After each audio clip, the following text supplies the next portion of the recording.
السيد هذا تعرض لأكبر شمس العاشية وقعت في تاريخ المغرب. شنو وقع له؟ نشاهدوا الفيديو.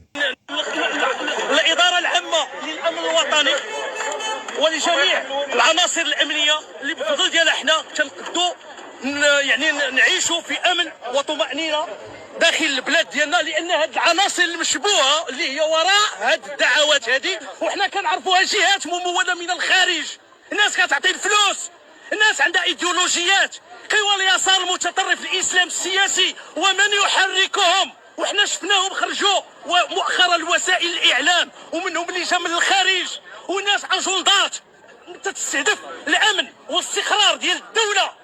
تنقولها وكنعاودها، الناس كيستهدفوا الأمن والاستقرار ديال الدولة.